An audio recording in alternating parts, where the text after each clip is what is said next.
All right, welcome back. Once again, let's introduce our guests. We'll get it. There they are. We got RJ and J. Paul Molinere of Swamp People right here from Terrebonne Parish. Welcome back, guys. We appreciate it. Thank you, Mr. Thank you, man. Thank you for I having want us. to I want to do a shout out to Mr. Eugene Folse.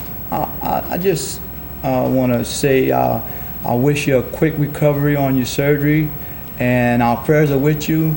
And this is one thing I like to say is that listen to the doctors, because I had a couple of surgeries and I tried to cheat a little bit, and guess what? I lost on the long run. So take care of yourself and listen to what the doctor says, because it's really important to listen and pay attention to what they say, because they're doctors and they know what they're talking about. So our prayers are with you, and good luck on the recovery. He's stubborn just like the rest of us. He wants to jump in that tractor and That's that right. boat, you know? And you know what? We pay for it in the long run. Yeah, So absolutely. I think if you just chill and just listen to the doctor, I think you'll come out a lot better. I think my mom Lorraine's got him bridled in right That's now good. until he gets better, but he's That's getting it. better Yes, quick. we need it. Thank I you. appreciate that. Before we get to the phone call, let me get y'all each an HTV Thank you, Mr. hat and Appreciate it. an HTV shirt. Really appreciate it. Thank you very much, sir. Thank y'all for what you do, and I know y'all represent Terrebonne Parish well. All right, let's take some phone calls. Y'all ready for that? Yes, sir. All right. Hopefully no proposals, because your girlfriend's No watching, J. marriage Paul. tonight. HTV, welcome to Bayou Time. Your question, please. Yes, sir. How would J. Paul and RJ not scared of them gators? Say it again? How RJ and J. Paul not scared of the gators? Oh, okay. Well, what makes y'all not scared of those gators? Well, I tell you what, I've been fishing gators since when it opened in '79, and I've been fishing gators since then. And I ain't embarrassed of my age. I'm 49 years old now. So my mom taught me how to fish. I watched my mom when we was growing up fishing alligators, and I've learned with her. And so you grew into you, and it's in your blood. So if you have respect for the alligator, and you have respect for what you do, and pay attention and focus, I think you're gonna be okay. And it's just like a normal job, you know, to do probably what you do. I'd probably be scared of all, wouldn't know how to do it. But I've been doing this for this long, for 30 plus years. So Right. you just got to be careful and be safe, and don't put yourself out there and get hurt. Yeah, but it's not nothing about not being scared. Like my dad said, he's been doing it for 30 plus years. I've been fishing gators with him since I was 3 years old. So it's not being scared. It's called respect, like we were saying. But it's always behind your mind something can't happen. So I've been doing it for so long, you kind of get adjusted to it, and you know what. I mean, it's more of a adrenaline now. Now it's more of like you can say adrenaline junkie when you get on it, because you never know what's into that line. So not a point of not being scared of them, but it's what we call respect for them. Yeah, you got to always keep an eye Yeah. on it. Yeah. What's your first gator? You remember the size of your first gator? It probably wasn't a great big gator, you know, because I don't remember the first. Yeah. But I remember my biggest one, How big? 13 feet 6 inches. What's that, about 1,000 pounds? Oh God, probably a little bit more than that. Really? Yeah, you got some long gators, and you got some long. You got the Fat gators. slender, and you got the big. It's what I call them. I kind of you realize that you have your channel gators, Yeah. gators that's in the deep channels that's Right. be long and slender, or you get your marsh gators that's short, like those stocky, like Yeah. a bodybuilder. They're the type. fullbacks. Yeah, right, yeah. I'm saying exactly they're the 1,000-1,200 pound beasts. I mean, I can catch a 10-footer in the swamp, and it might be 800 pounds. I catch one in the channel, maybe 500 pounds. It just slender and look like a big lizard. And when they're spinning, and you got that rope in your hand, you got to be careful that rope don't get You wrapped up. get that rope caught in your hand, you could probably lose a hand or lose some fingers or something, because he's pulling so much pressure. I mean, you could Yeah, probably but then if finger they that pull fast. you in, they might lose you. Yeah, That's you can rip one your thing arm you off. don't do is wrap it around your hand. Okay. You never wrap that rope. Let it slide, that's all. Just hang on to it, and if it starts burning your hands, let it go. Let him fight like a redfish. Yeah. And let him fight, and then you grab him, but never wrap it around your hand, because there you're gonna lose a finger or you're gonna pull you half in. your hand. Oil pull you in. That's good advice. All Yeah. right, let's take another phone call. HTV, welcome to the program, and your question, please. Hello? Yeah, you're on. Go ahead.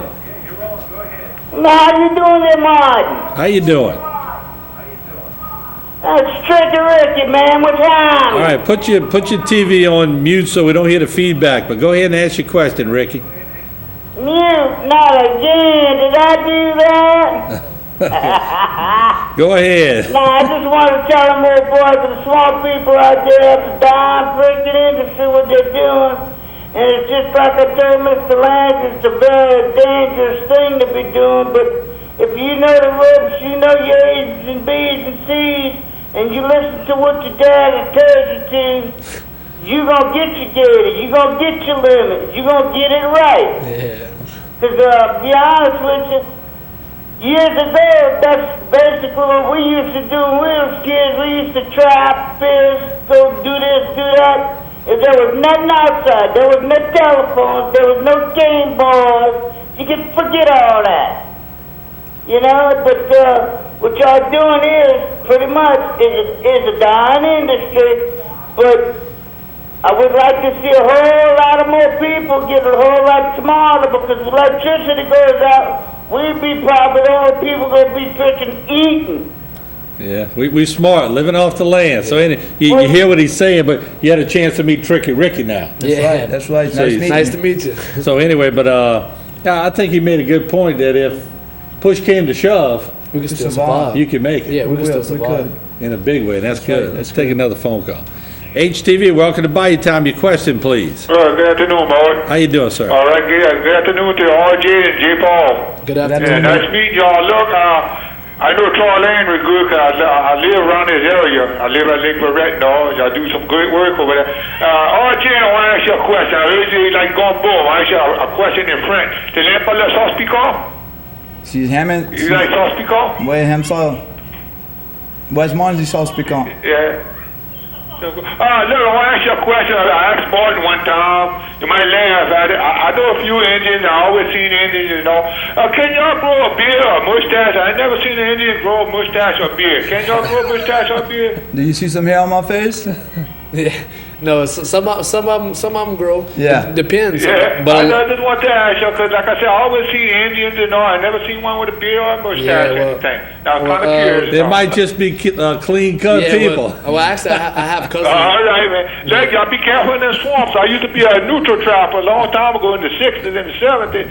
And I used to walk them swamps. Y'all got them airboats today. Y'all get along better now. So I'm going to let y'all go and y'all have a good evening. All right, thank Have you. you ever buddy. been asked that question before? No. Yeah. Never the hair part? No, but, No, not that. but we have people, Native Americans, pure Native Americans that grow beards. Look up there in Alaska. Yeah, yeah. You know, But some of them, like we actually have cousins. I mean, first cousins can't Yeah. even grow, can't even grow a beard to save their life. Really? No hair on their chest, no nothing. I mean, and That could be a and plus. and Yeah, and yeah. some do. Yeah, it's a plus. but some of them like they might be grizzly bears. Got so much hair. Well, it took a lot of guts to ask that question, Yeah, I it guess. is. All right, It's a good question. Here we go. HTV, welcome to Bayou Time. Your question, please.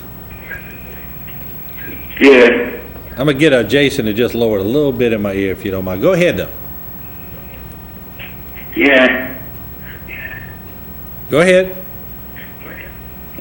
Yeah, on my unleash, Yeah, you're on. I got a big gator that look like T-Rex. I can't make out what he... You understand what he's saying? I Yeah, don't... he got a big gator on his hunt lease. Oh, really? Yeah, Looks look like like T-Rex? T-Rex, Yeah. Oh, you ever seen a T-Rex out there? Nah, that's Troy's Troy's deer. Troy boy. Oh, killed that's him. Troy? Troy again? Okay. All right, so what you going to do? You hunting him or you just letting him live? No, I let them live, I feed them. And I look at them. And he got a whole bunch of gators, Yeah. little ones. Well, stay away from him if he's that big, all right? Yeah, my dad tried to catch him on the line. That'll be a pretty big line, huh? No, a little small line with a 33 on it. Good luck. Hey, my sister wanted to talk with him. All right, go ahead. Hey, that's my right gator. You say that again? Okay, all right. I think everybody's excited to hear from y'all. HTV, welcome to the program. Go ahead. Hello? Hello, Yeah, you're on the air. Go ahead, please. my name's Diana. Okay? and I'm from LaRose, and I was wondering how those Yanks from New York that's filming this handle the smell of gators, because you can't have smell division. And my other question is, my uncle Pete Bethurn from LaRose used to be a gator hunter, and he used to come back with some 150, 200-pound turtles. And I was wondering if they still catch those big old turtles. All right, good question. First of all, how do the Yankees handle the smell of alligators and then big turtles? What's the biggest turtle you ever caught? But the smell part, I wish they had someone on your television that you can smell. Scratch and sniff. Yeah, scratch and sniff on your TV that you can smell the odor of an alligator or the bait we use for an alligator. I mean, we use chicken sometimes we use chicken to bait our lines. Mm-hmm. If you smell the chicken, I personally don't eat chicken anymore. Really? If you smell it, yeah, it takes him 6 to 8 months before he starts eating chicken again. Chicken quarters. I mean, it's a smell. No, you don't want to stay too long around. I mean, it's a bad smell. You can't like put something in your you nose could, like but menthol. it gets to the point. For 30. I'm sorry. Go ahead. For 30 days, I mean, you're doing it for 30 days, you get so used to it. I mean, after the first week, I mean, you never get fully used to it, but you build some immunity to it, you know. It's the type of smell that stays on you for a couple of days, and no matter what kind of Clorox you use, what kind of cleaning supply you use to clean it off, you're still gonna smell It's it. just part of the job. It's just like a crab. Pogey. What smells worse than pogey? Alligator bait smells worse than pogey. Does it really? I don't want to smell it. Oh, then. yeah. Well, that when you get your beef melt just right for an alligator, Or trust chicken. me, Yeah. you don't want to hang around there too long. But the turtle wise, we don't catch too many big turtles anymore. Not in our area. I mean, maybe in different areas they might catch the big turtle. I know what turtle she's talking about, the big loggerhead, big snapper turtles. Yeah. We don't have that much of a problem. We got more of the soft shell turtles now. Yeah. We haven't like last year. We had a few times where the soft shell turtles were catching our baits, and we've seen them a few times taking our bait down, and we get a good quantity of them kind of turtles now. They're getting big too. Okay, well, hold that thought. We're going to take a break. We're going to come back. The lines continue to ring. Everybody wants to talk to the Molinere duo from Swamp People. We'll be right back.